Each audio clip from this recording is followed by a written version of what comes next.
All right, they're crawling in. 7:32. Huh? That's Korean. How do you know that? Oh, that's not fair. Your sister studied Korean. Anybody else study Korean? Yeah, yeah. Anybody else want to take a guess at what this is? Yeah. Guten. It is Korean, and I think it means good morning because I also use Google Translator. I do not speak Korean. I'll throw some of these at you once in a while just to see if you know what language it may be. So, yeah, welcome to class.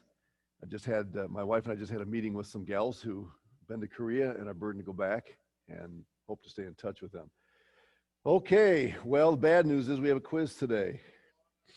Yeah, the good news is you're going to do really well on it.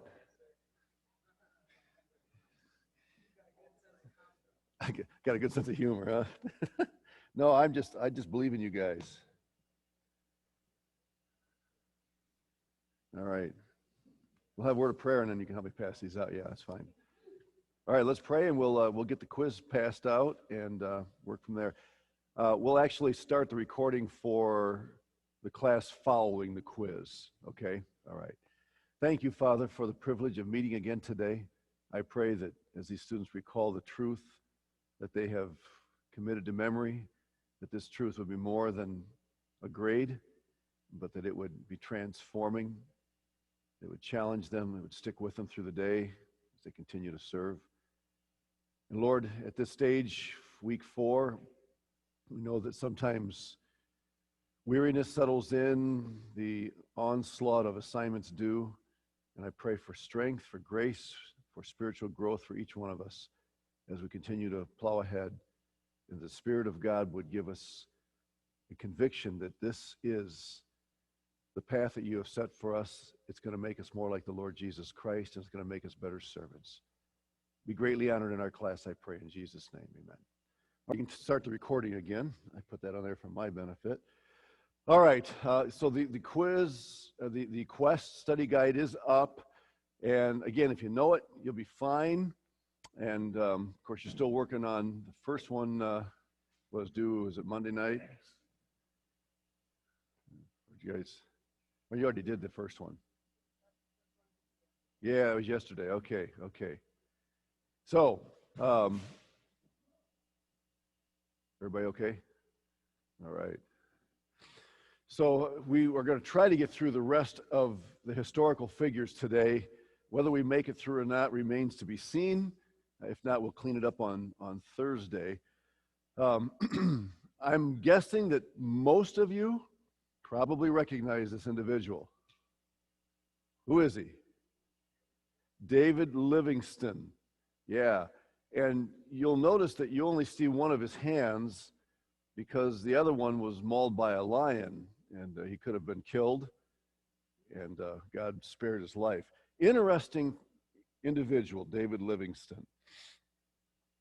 He lived from 1813 to 1873, and so he didn't live an extremely long life. He's 60 years old, but he had a very, very tough life, physically speaking. Very arduous, fought with malaria, a lot of challenges with the African climate. Amazing person. He was from Scotland. We're going to meet a lot of Scottish people in the next few moments. Quite a missionary contribution coming from that country. Anybody here have Scottish roots in your blood? Okay, all right, good, excellent. I would love to visit Scotland someday. I have a missionary friend that served there for several years. He served in Africa. I think you're aware of that. Quite a ministry there. There's a lot of controversy surrounding David Livingstone. You'll hear people debate as to the influence for evangelism and church planting, the contribution that he made or didn't make in those areas. And let me just say this to you. God uses different people at different stages of history, oftentimes to prepare the way for those who will be coming after. And those who come after and reap the harvest often get more glory, if you will, than those who went before and prepared the soil. I view David Livingstone as a man who was a soil cultivator. He did a lot of work that would not be strictly called evangelism and church planting, which at that time was how you branded missions. And it's a good way to describe it. But because of his exploration and the groundwork that he laid, many, many, many missionaries were able to come in after him and take advantage of the work that he had done to get the gospel to peoples who were previously unreached. And so, keep that in mind. Some of you will walk into ministries that are ripe for picking. And you'll see people come to Christ, and you'll see things happening, and you might be tempted in the flesh to take credit for what's happening. Like, well, I must be doing a really good job. But don't forget that all of us stand on the shoulders of others who've gone before and who've been faithful. And many of those people are virtually unknown. And yet the work that they did previously made it possible for you and I to do the work that we're doing today. So I think David Livingstone kind of falls into that category. He's famous for having discovered what? What's this? Lake Victoria. Of course, he didn't discover it, but he discovered it. He was the first Englishman, allegedly, and named it for the Queen. Beautiful location, huge lake. Who here has been to Africa? Okay, to what region? Zambia and South Africa. Who else? That is the only continent, except for Antarctica, that I haven't visited. So one of these days, I want to get there. I have a good friend, Stephen Mwindi, who serves there in Kenya, and one of these days I'd like to get there to see him. Good. So, as I said earlier, he's known more for his exploration than he is for his missions work. And again, I'm running the risk here of saying unintentionally that exploration is not missionary work. The fact is, exploration may or may not be missionary work. It depends on what you're doing it for. He had to blaze some trails that would make it possible for missionaries after him to come with the gospel. And so to say that his exploration work was not missionary work may be a bit short-sighted. And I just want you to understand that. We struggled at the beginning of this semester to describe or define missions. What is it? And the fact is, the word missions is a very, very difficult word to nail down. There are so many aspects. I like to view missionary work as a kaleidoscope of activities. There are so many contributing factors that make missionary work possible. And what he did contributed to that. And his passion was exploration. He just couldn't sit still. He had to be out discovering new places, new ways, new peoples. That was how he was wired. He died in Africa, and as you may know, his heart was buried there. He requested that his heart be buried in Africa, but his body at Westminster Abbey, which was an incredible privilege. You don't just walk into Westminster Abbey and ask to be buried there. You have to be considered a sort of a statesman, a very highly regarded person. And today, the English consider David Livingstone to be a hero of their people and their history. He did struggle. I don't have this in the notes, but he did struggle as a family man. And part of the reason for that is because of his itch to be out and exploring. And his wife just wasn't able to keep up with him, his children. So there was some neglect that took place. Now, in the case of William Carey, remember, it was different. He wasn't running all over the place. It was more just him pouring into his work right there on site. Whereas with Livingstone, it was more traveling all over the place. And he even confessed later on in his life that he had not done his wife a service, by neglecting her. And he regretted that to some degree. And you'll probably hear this over and over again while you're here at Faith. And whatever God leads you to do, make sure that you understand the priority of your family if God allows you to marry and have a family, okay? Because we talk about the Moravians, and they often committed that error. Okay, your family is not excess baggage on the mission field. It's an integral part of what you're doing. Don't forget that. All right. I don't imagine that anybody knows this guy, but I might be wrong. His name is John. That'd be a pretty good guess, all right? I want to guess his first name. His last name is a little bit more nebulous. It's Nevius. Let me spell that out for you. On that early morning. Okay, John Nevius. The language that I put on the screen earlier was Korean, and that's really where this man made his greatest impact, and I'll explain that to you. He was born in 1829, lived in 1893. My grandmother was 3 years old when he passed away. He was from New York. Any New Yorkers here? Whoops, no, I'm learning. To be a New Yorker is to be from the city, right? Okay, I was talking to a New Yorker the other day. To not be from the city is to be from upstate New York. I think I got that right. Okay.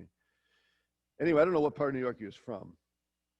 He served actually in two areas, Korea and Japan, and you can see both of those up at about 2 o'clock on that map, extreme right.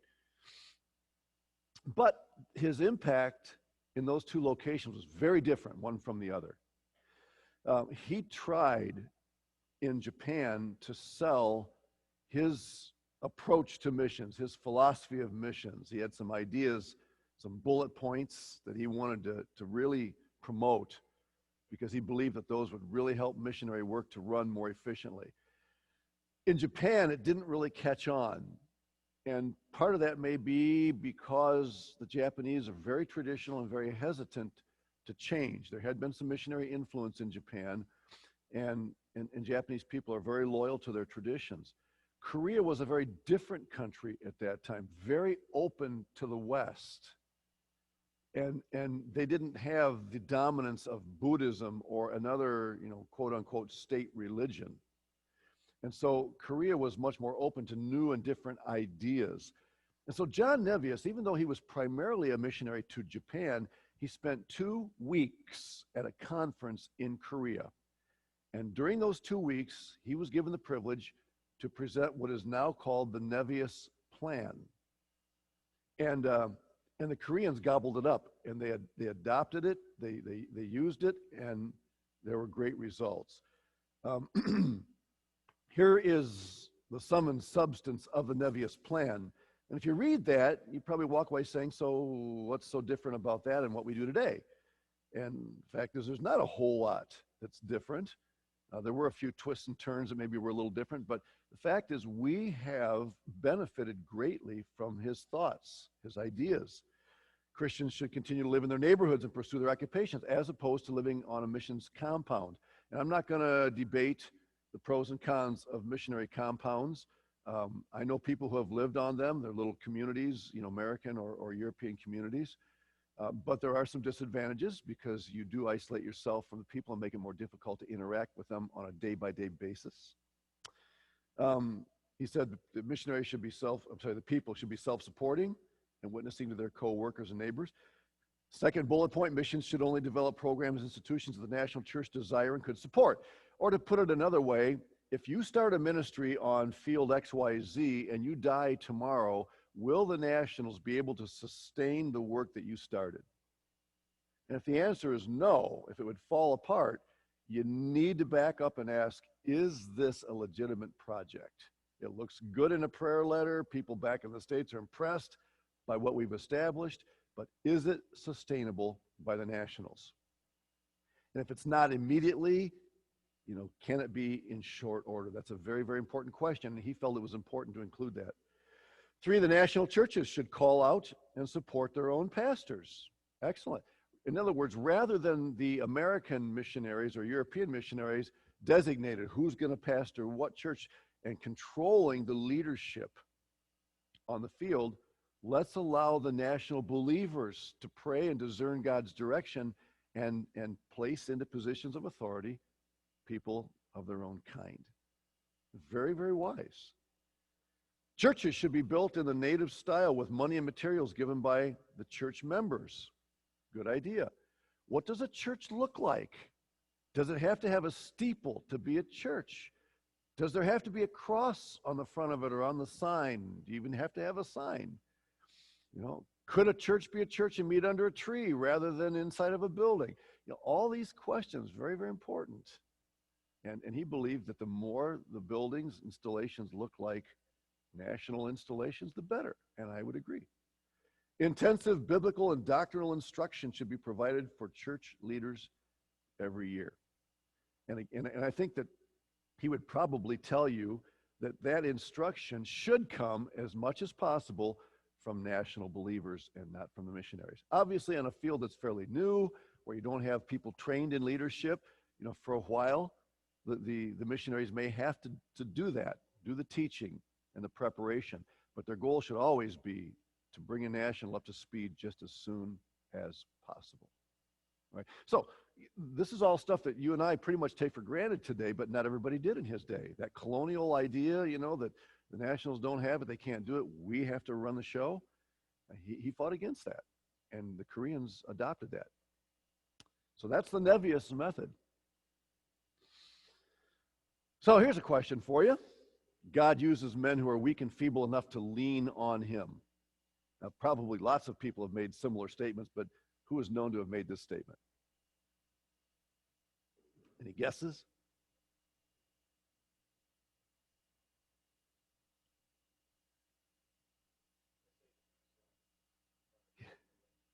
Yeah, that's a good answer, Ryan. You say it to yourself, and we should all. Yeah, that's very good. Yeah. The guy who is known to have said this, yeah. Well, let's see. Hey, you got it. Hudson Taylor. And again, it probably didn't start with him. Sometimes you'll hear somebody say, so-and-so said, you know, blah, blah, blah. Well, that so-and-so may have gotten it from other so-and-sos that lived before. But the fact is, God uses men who are weak and feeble enough to lean on him. And of course, the idea behind that is we are weak and feeble. Nobody doubts that. The question is, do we recognize it? Do we live in light of it? Or do we allow ourselves to be deceived into thinking that we're doing a pretty good job? We're stronger than we thought we were. And I love Paul's statement in 2 Corinthians 12. When I'm weak, then I'm strong in the strength of Christ. Hudson Taylor he really exemplified that in his life. How many of you have read something about Hudson Taylor? You've read a biography or something? Yeah, I mean, you know, the big three, if you will, if I can choose three, you know, William Carey, Adoniram Judson, and Hudson Taylor. They're probably three that stand out in history. Hudson Taylor, interesting. 1832 to 1905. So now we're cracking into the 20th century here, 1905. And he was from England. And he served in China. And I think everybody knows where China is. Just the same map I had up a moment ago with Korea today divided up. And Japan kind of just part of it showing there. All right. And he was in southeast China. Served there. This is a big word. Enculturation.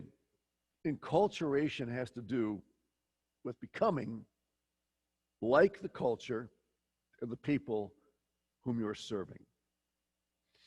And boy, that's an interesting subject. Yes, sir.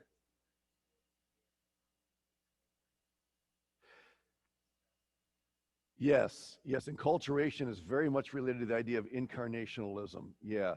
And again, I'm not against that concept. I told you before that I'm a little nervous about using the word incarnationalism for something besides what Jesus did, but it is legitimate. I mean, etymologically, by dictionary definition, you can use it. Okay. Yeah, enculturation, the N is the idea of in, so it's the idea of entering into a culture. Now, the big question here is, how far into a culture should I enter? How much like the nationals should I become? And you may think as much as possible.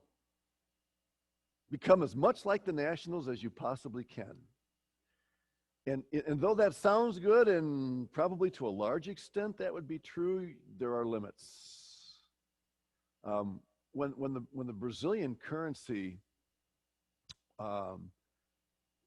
struggled back when we were in Brazil back in the 1990s,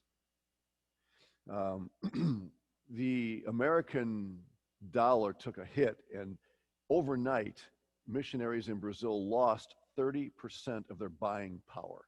So just imagine what it'd be like to wake up tomorrow morning and realize that you only have 70% of the money that you once had for whatever you need. And so, of course, people are writing prayer letters and things, but we're also making adjustments on the field. I was needing a new car, and I bought a very simple car. It was a Fiat Mille, and it's just a little car, and very economical and very simple. And I actually enjoyed that car. I found out later on that two Brazilians who were part of our church were really feeling awkwardly about the car that we bought. Now, in my mind, I thought, this is going to really help me bond with the nationals, because I'm going to be driving a car that's much more typical of cars they would drive. But both of them, not together, but on separate occasions, both of them approached me later and said, man, afterwards I ended up selling that and getting a little nicer car. I mean, I never had a BMW or anything like that, but a little bit nicer car. And they both kind of with a sigh of relief said, man, sure glad you got a better car. I was so nervous. I felt so awkward when you had that other car. I thought, why? And the reason is because even though my desire was to bond with the Brazilian people, right, and be like them in some ways, they understood me to be an American, and they expected me as an American to maintain a certain standard of living. And they did not view that difference in standard of living as in any way a denial of their people or a desire not to get close to them. In fact, in some cultures, to try to live exactly like the people can actually be offensive.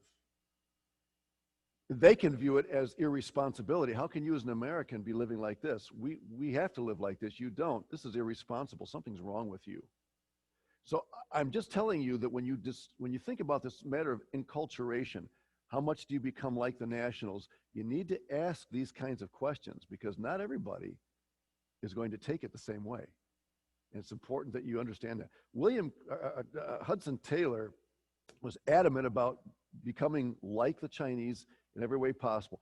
And I'm not going to criticize him for that, okay? He was somewhat of a pioneer in this area, because the colonial idea was still, to look and dress, make sure that your distinction as an European or American is obvious. And he said, oh, no. And so some of you have read these stories about him, right? When he tried to make his hair look like it, and dyed it, he almost burned his head off. He almost lit his hair on fire and killed himself. And and it hurt, and it pulled his hair back, and it made it itch, and it was sore for a long time. And he really wrestled. But in his heart, he said, I want to identify with the Chinese people. This is how I'm going to do it. Well, he went back to back to England, and he put together a team.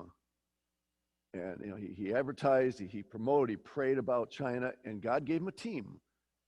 And when that team got together, Hudson Taylor was the leader of the team, and he told everybody there, this is how we are going to dress and live. Okay? Now, he was convinced about that, but not everybody on the team was as on board about it as he was. Here's the team. Maybe some of you have seen this famous picture. Of course, that is Hudson Taylor and his wife, Maria, his first wife. His second wife is actually sitting right next to him on the other side. Uh, not his wife at this point, but when Maria dies, he ends up marrying this lady. And the guy sitting, let me point at it here. This guy right here, you see the mouse? Yeah, well, okay. You see Hudson Taylor in the middle? Okay, the guy, okay, go to the far left of the screen and count in 3. See the man there? And then his wife sitting next to him in the dress there, the white dress. Okay, this guy was a blacksmith by trade, and he and his wife and some of the others on the team were really resisting this idea of dressing, cutting their hair, anything like the Chinese. They were starting to resent Taylor's authority on the field, and it almost blew the whole thing up. Okay, and so eventually that guy left. He and his wife took off. They'd had enough, and there was some strife among some of the other team members as well. The lady standing right behind Hudson Taylor actually kind of served as a nanny when he went after his wife died to help with his children, and she kind of expected that he was going to marry her, and he didn't. He ended up marrying the gal right next to him on your left of him. And it's quite a story. I'm just telling you that he experienced a lot of strife because he insisted on enculturating himself and his team in a certain way, and he had a right to do that. He had a strong conviction about that.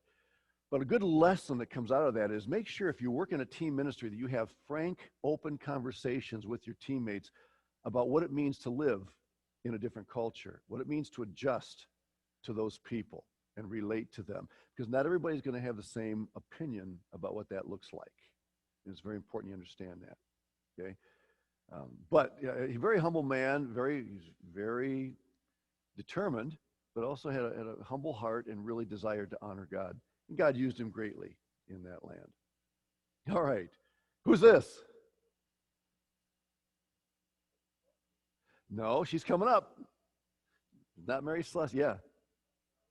She's coming up too. Gladys Aylward. Lottie Moon. Tall Lottie. How tall was Lottie Moon?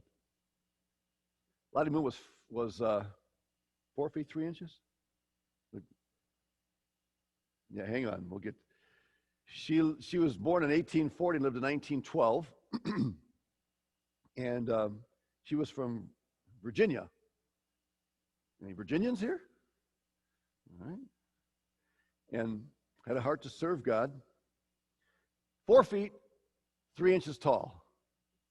I don't think we have anybody shorter than that here. It's pretty short. But inside, she was, 6'10". She was quite a lady, highly respected, had a heart to serve God, and really did a work for the Lord. Very courageous. All those ladies that you just mentioned that are coming up, Mary Celeste, Gladys Aylward, we're going to look at Amy Carmichael. All of them were ladies who manifested incredible courage in serving the Lord. And Lottie Moon, Charlotte Lottie Moon was one of them. She served in China. And like most missionaries, she struggled, but she struggled with something that we haven't talked much about yet in this class. She felt very limited by the male missionaries. See, you're still living at a time period when the men make the decisions. The wives are there to help with the children, to do those sorts of jobs that make it possible for the men to lead. And that's good. I'm not against that. My wife has been absolutely wonderful in that area. But the idea of including women in the major decision-making process was pretty much taboo. See, and she and many others really struggled with that. Why? Because they were good thinkers. Lottie Moon was a very good thinker, and she knew her theology.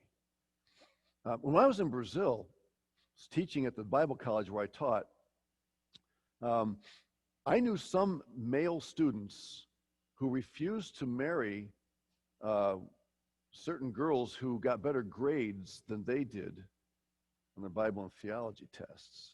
They felt threatened by that, and they actually refused to date them because they didn't want to be outdone by their wives. We had some really sharp gals. So now, gals, I'm not telling you if you're a good student, dummy down so you can find a guy that'll marry you. Don't do that, okay? You don't have to lower your standards in order for God to bring the right guy into your life. He's going to do that. Keep working hard. And guys, keep working hard too. Not just to, measure up to the girls, but just because it honors God. But she struggled with that. She said, hey, ladies should have equal participation. In our business meetings in Brazil, when we would get together as field councils, and talk, the ladies had the same voice that men did. They had the same vote, and it worked out very well. Yes. Lottie Moon, no. Mm-mm. No, she did not. Today, you may remember the Lottie Moon Christmas offering, still taken by the Southern Baptist Convention every year. If you go online, you can find it. And now, I'm not saying that that's all she's remembered for. She was remembered for a lot more than that, but that's an enduring legacy of her ministry in China. Lottie Moon. Great. I'm just giving you bird's eye views of these. There's so much more we could say. All right, there's Mary Slessor. She was redheaded. My first child, our daughter Sarah, is redheaded. And so is one of our grandchildren. So we must be part Irish or whatever. I don't know. There's more red hair in our family than I knew about. She was a great servant of the Lord. Mary Slessor, 1848 to 1915. Scottish. Who else did we study was Scottish? David Livingstone, right? And she served in West Africa. And wow, what a courageous person she was. In fact, she would serve in areas that even men avoided. Now, you say, how could you do that? Well, one thing that you have to keep in mind is that when male missionaries would venture into tribes, regions where they had not been before, they could easily be misunderstood as aggressors that were trying to take over the tribe.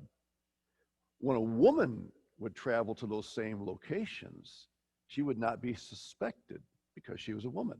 So there's a certain advantage in Mary Slessor's case that makes it possible for her to penetrate certain areas that may be dangerous for the men. I'm not saying it wasn't dangerous for her. What about the possibility of being captured and taken in, as a wife or something like that of one of the chiefs?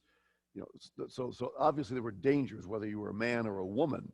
But I'm just saying that the tribes would often look at women differently in that respect. And she actually was promoted to a position as vice consul in a city of Okoyong, where she served up river ways in more interior, and held a position of authority there. Quite interesting. And let's see if I don't know if I put this. Yes, I did. There it is. On one of the currency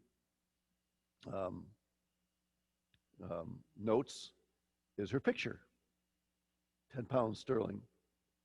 There's Mary Slessor. So, yeah. Let me put this back down. Okoyong. You don't have to know that, but all right, got it. Yeah. So she got her name on. She's right up there with Grant and Jackson, and these guys have their pictures on the American dollars, right? Mary Slessor, really fascinating woman, fascinating. Who's this guy? No?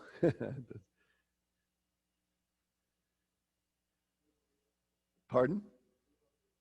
No? Hey, it kind of looks like, I'll give you a hint. He's a really good cricket player. Is that? No. Anybody here ever play cricket? Okay, a little bit, yeah. I have a I don't call them bats. What do they call them? whatever you call it. I got one at home. We got when we were in India. Pretty interesting game. C.T. Studd. Ever hear of him? C.T. Studd. Now you have. He lived from 1860 to 1931. 71. From England. And he was a star cricket player. In fact, some consider him one of the greatest cricket players in English history. And there was a group from Cambridge, where he went to school, that devoted their lives to serve the Lord, and they were known as the Cambridge Seven. Now, why is that interesting? Because the cricket team, the famous cricket players at that time, were called the Cambridge 12. He was one of them, probably the captain of their team. But there's a group that got together and said, we want to serve the Lord in missions, and they were known as the Cambridge Seven. So there they are. Well, he actually ministered in a number of places. He went to China and India and really settled in finally to Africa. And he's most remembered for serving in Africa, right? He was wrestling with these other locations, and he was home on a furlough trying to decide what God wanted to do. And he saw a sign, that challenged him, a sign advertising Africa. And so he took that seriously and ended up going there. His work ethic was both good and bad. It was good in that he was a very, very highly motivated individual. And in fact, that's one of the things that made him such a great cricket player. The guy was driven. I mean, there was no such thing as first gear, second gear, third gear. It was all overdrive the whole time. He had the pedal to the metal every minute of the day. Unfortunately, he struggled to adjust that to his team ministry. He worked with others, and a lot of people that worked with him got discouraged and in some cases burned out because they couldn't keep up with his expectations. He was a driver. He insisted that people work 16-hour days. And if you're not working 16-hour days, then, you're wasting your life. At one point, one of his colleagues suggested that maybe they get up at 5 in the morning and sing some songs together. And I think the colleague thought this was going to impress him, He said, no, what do you mean get up at 5 o'clock? By 5 o'clock in the morning, the singing is all done. You're busy going to work. Now, that's the kind of guy he was, and it really wore on people. And there were even suspicions later on that he had gotten involved with heroin addiction in order to keep his harried lifestyle going. Now, that may sound to you like I'm tearing the guy apart. I don't intend to tear him apart, but I am giving you a warning. Remember, we're not here to straighten halos of missionaries. We're here to recognize the reality of missionary work. And here's a guy that if he had worked alone all of his life, he would have been fine. But in team ministry, he expected everybody else to live at that pace, and not everybody else is wired that way. If you are a person that's highly driven and God puts you in a team ministry, please don't forget that. Not everybody can get by on 4 hours of sleep. I played basketball in high school with a guy he was a starting guard on our team. And he told me one day that he sleeps 4 hours a night, and that's all he can sleep. And it's not because he's so busy, he just can't sleep more than 4 hours. That's the way he's wired. Okay? I wasn't wired that way. I need 6, 7 to be able to get up and do anything.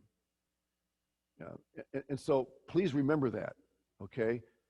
Don't expect, same thing I would say about Hudson Taylor. Just because he had that view of, going to that extreme to look like a Chinaman doesn't necessarily mean that everybody else is going to feel the same way. Team ministry requires a lot of open, honest conversation about these things. All right. But C.T. Studd did do a great work for the Lord nonetheless, okay? So again, I'm not trying to knock him out. I just want you to see that. Who's this guy? Any guesses here? He's very important as it relates to what you're doing right now. What are you doing right now? Right. A.B. Simpson. Is that a new name? All right. Albert Benjamin, I think, is B. Simpson. And he lived from 1843 to 1919. He was from Canada. Prince Edward Island, which reminds you of what?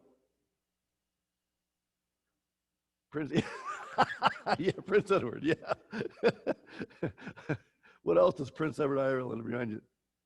Anne of Green Gables, yeah. Brave man. My wife and I watched that whole series. We loved it. The acting was superb. I mean, it was, come on, guys.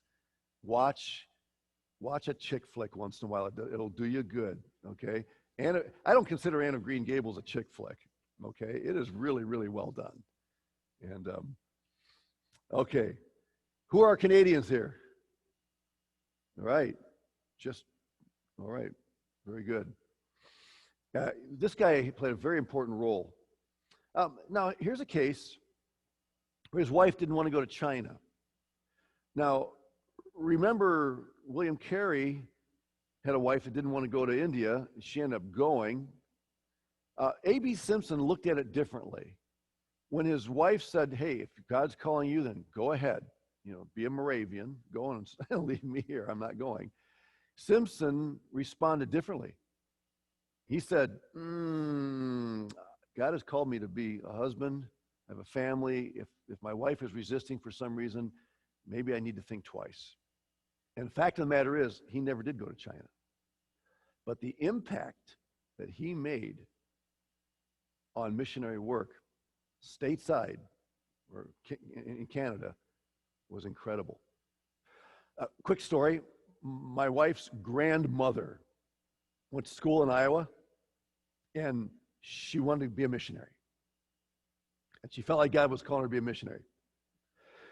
But while she's in school, she meets an Iowa farmer who has no such intentions, no inkling that God is leading to missions. He just wants to get some education so he can be a better servant in his local church. And she loves this guy. So she goes to the powers that be and says, what do I do? You know, am I not loving God? If I love this guy, do I dump him to go to the mission field? And the response she got from the leader, it was a Christian school, he said, if you really believe that God is leading you to marry this man, then you have to trust God to lead both of you through him. And she ended up marrying him. And they never went to the mission field. I think they may have visited a field a time or two. But what happened? They had 6 children, 4 boys and 2 girls. And all 6 of them, 4 of the 6 went to Brazil as missionaries. Another one served on staff for most of his career at Calvary University, school we play here. By the way, the soccer coach at Calvary University is my wife's first cousin. He married a Brazilian, just a sweet, sweet family. And one of the 6 ended up taking the farm over and maintaining the farm while the other ones were out serving. And that one that went back that stayed on the farm is my wife's Uncle Dean. He's still there in Cumberland. Anybody from that area around here, Cumberland, Atlantic? Yeah. They go to church there at the Cumberland Church. And he's often felt kind of, maybe second class compared to the others that were traveling around the world or, representing schools. But they have been faithful. They have entertained dozens of missionaries in their home. They've been supportive of their family members, done an awesome job for the Lord. And so, you never know how God's going to work it out. And this was God's plan for them. And one of those sons, by the way, was my father-in-law, my dad. He served in Brazil, then came back and served in the home office for the last years of his ministry. So here's A.B. Simpson.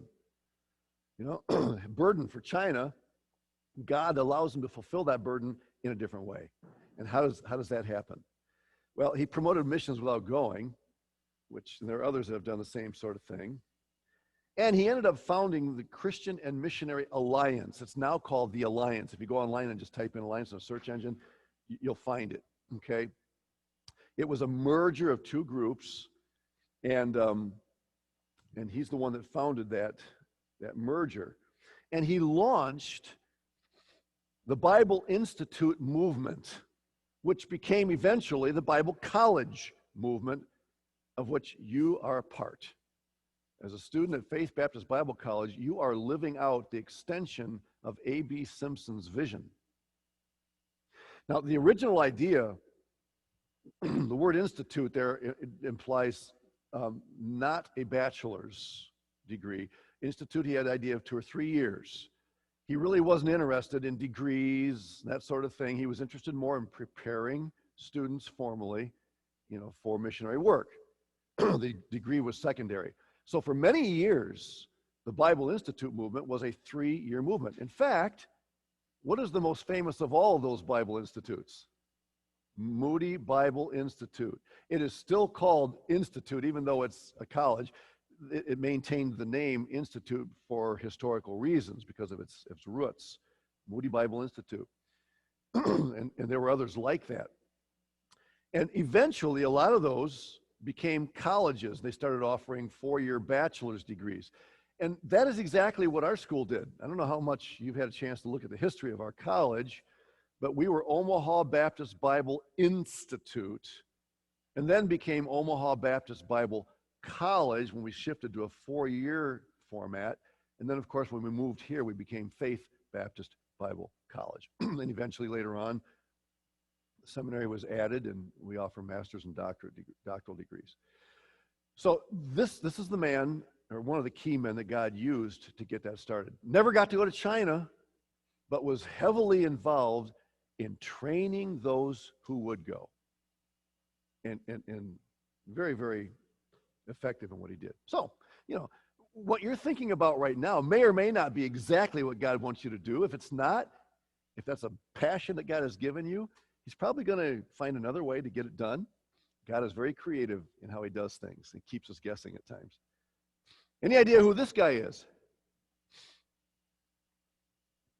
Some of you may have a Bible that he edited.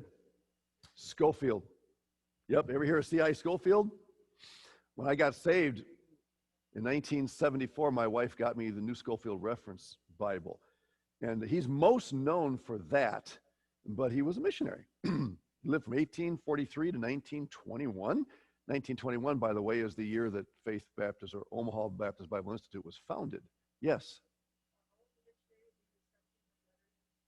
It seems like it, doesn't it? Yeah, it does. Yeah, you're very perceptive that it C.T. Stud, A.B. Simpson, C.I. Schofield. Yeah. Anybody here go by your initials? You do? Oh, that's why you asked the question. C.D. Okay. Good. He was born in Michigan. Where are the Wolverines here? Or the Spartans? I better be careful. Yeah. All right. My son is a graduate of Central Michigan. He's a Chip. Go Chips. Chippewa. Got his master's out there. He served in the Confederate military during the Civil War. And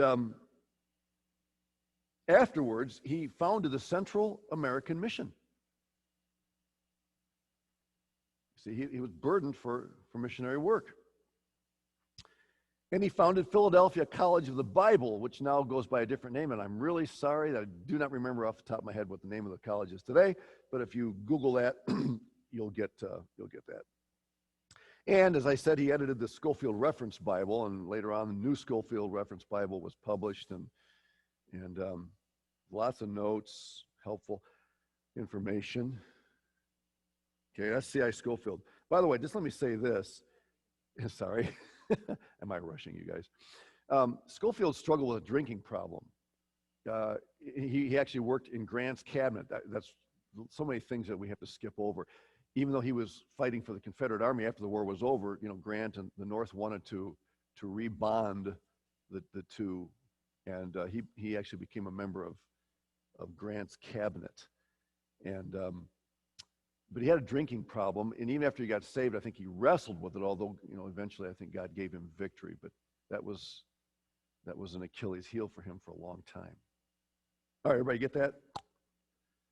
All right, y'all know her, right? Come on, who's that? Amy Carmichael, right? How many of you have read a book by Amy Carmichael? Yeah, I mean, she wrote a bunch, and we'll get to that in a second. 1867 to 1951. She died just before the time that Jim Elliot and his comrades went to Ecuador. Northern Ireland, she's Irish, and quite a lady, just a remarkable individual. Her country of ministry was India. And can somebody tell me what her specialty was there? What did she do? Yes. She rescued temple children who were taken in, and she thought, when she was a little girl, she had this dream, right? Something that she wanted to change about herself. What was it? Yeah, she wanted blue eyes, right? Anybody here like that? I wish I had blue eyes. Yeah. You have blue eyes, don't you? Yeah. And God didn't change her eyes. And later on, when she went to India and, went into the temple, she was able to disguise herself to a degree, and having brown eyes was perfect for that. And so she realized later on that, God created her with brown eyes for a reason. God doesn't miss any details, does he? Amazing ministry. Temple children were her specialty. Now, I will tell you that she wasn't as much of a collegial person. She worked alone a lot of the time, had a hard time getting along with others. She was very, very strict in her regiment, the way she did things. And Ruth Tucker, in her book, Jerusalem to Irian spends some time describing some of these things. And so not everybody saw eye to eye with her on some of the standards that she set, but nonetheless, she had a great zeal, and she wanted her children to be godly, and she was. So independence, she didn't work well with other missionaries. And if that happens, it doesn't mean that somebody is a loser or somebody is should drop out. God uses all kinds. Some of you will have more of a challenge working in team ministry than others will. C.T. Studd, Amy Carmichael, both highly driven, very high strict standards, which sometimes made it challenging to work with others. Well, you may remember that she suffered a fall, and for the last 20 years of her life, she was an invalid, but she didn't waste those 20 years. She wrote and wrote and wrote and wrote.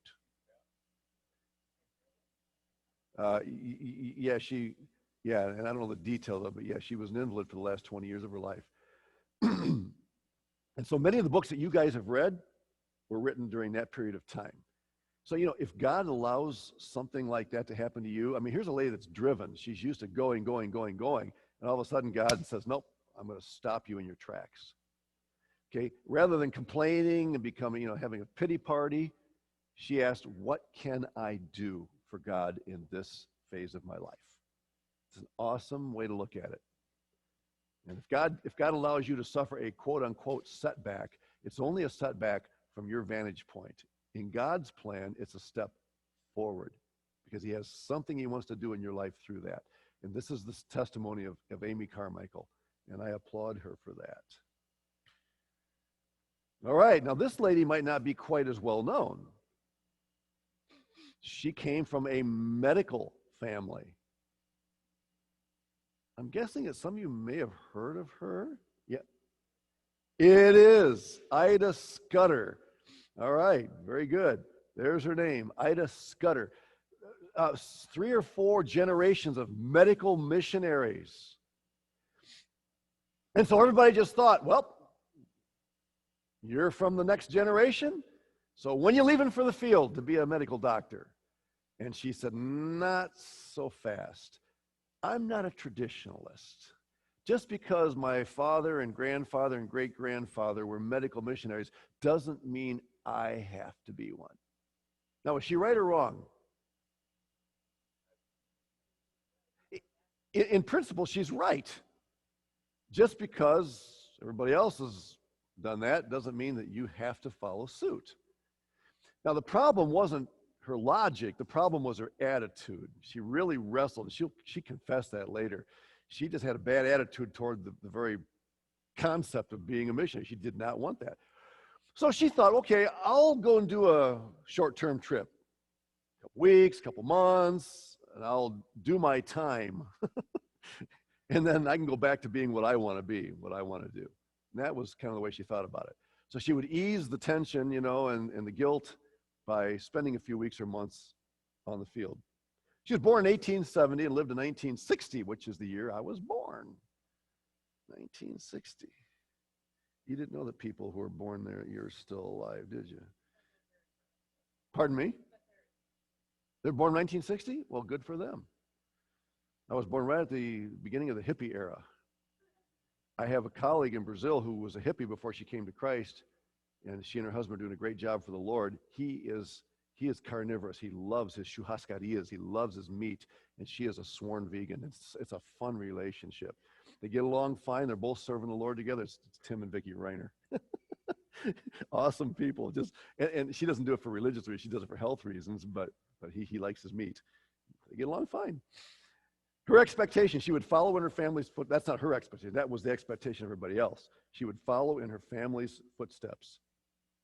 So she said, okay, I'm going to travel to India only to help her ailing mother and then return home. Her mom got sick, so this was her opportunity to go and do her time, do her missionary service, and then come back. And please understand, I'm not saying that people that go and do a short-term trip and then, don't go back as full-time missionaries are somehow dropping the ball. That is not the point at all. Okay, but this is how she dealt with the pressure to go back and be a missionary. So what happens? Well, there's an interesting story that takes place while she's there in the field. People crying out for help, for a doctor, and she refuses to attend to them, and they end up dying.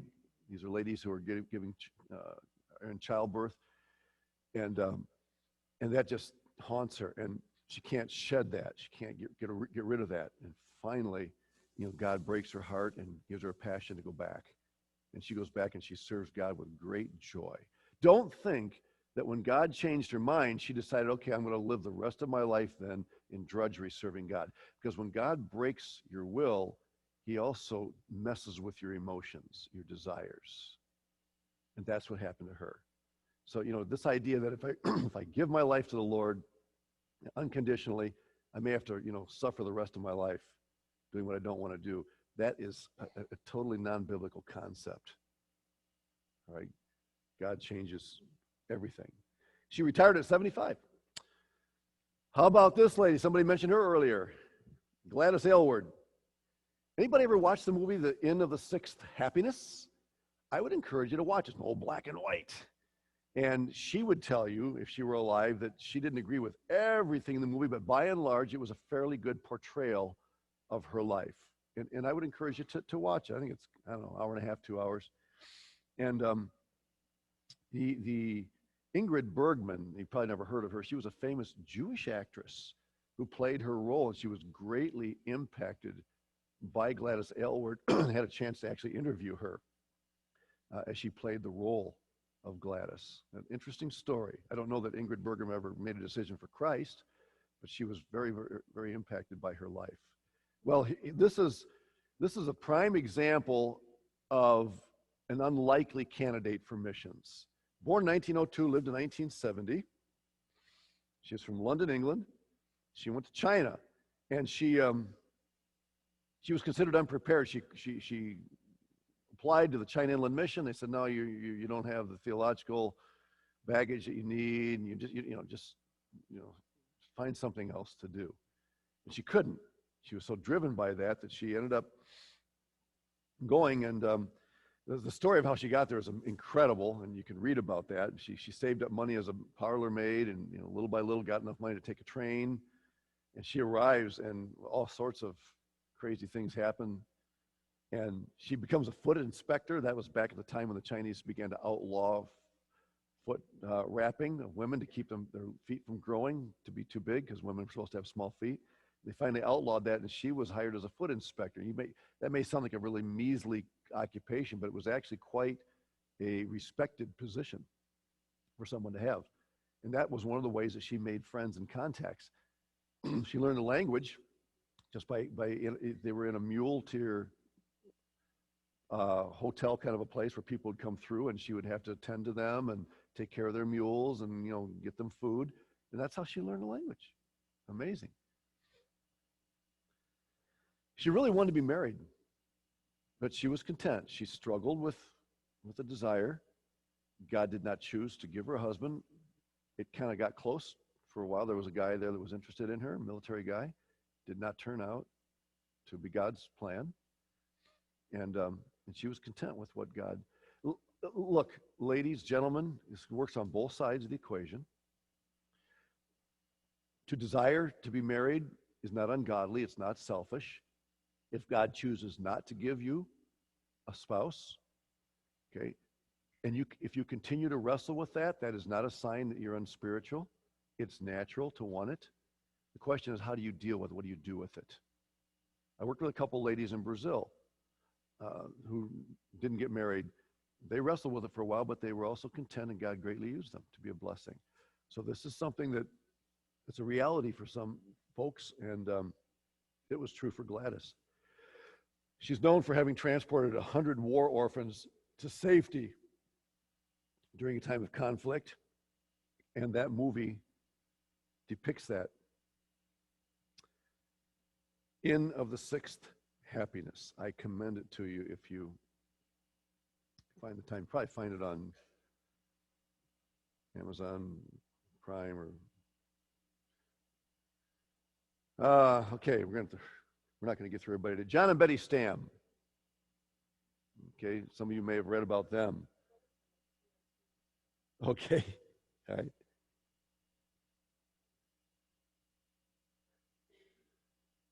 Sorry about that.